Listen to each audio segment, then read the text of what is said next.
সাত সকালে শহর কলকাতায় ভয়াবহ অগ্নিকাণ্ড। একটি গাড়ি ও তেলের ট্যাঙ্কারে রেষারেষির জেরেই এই দুর্ঘটনা। জানা গিয়েছে, মোহাম্মদ আলী পার্কের সামনে একটি গাড়ির সঙ্গে প্রথমে ধাক্কা লাগে ট্যাঙ্কারটি।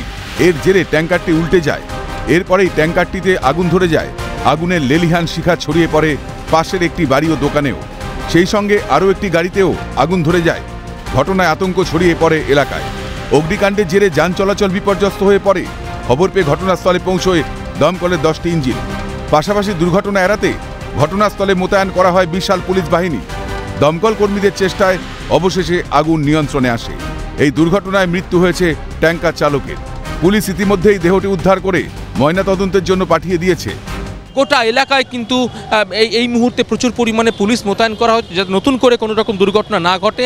ডিজাস্টার ম্যানেজমেন্ট গার্ড, কলকাতা পুলিশ এবং একই সঙ্গে দমকল আধিকারিক তারা কিন্তু যৌথ প্রচেষ্টায় কিন্তু এই যে পেট্রোল ট্যাঙ্ক, সেই ট্যাঙ্কটি কিন্তু রাস্তা থেকে সরিয়ে নিয়ে গিয়েছে এবং এই গোটা ঘটনায় কিন্তু গাড়ির চালকের মৃত্যু ঘটেছে। ইতিমধ্যে তার দেহ ময়নাতদন্তে পাঠানো হয়েছে।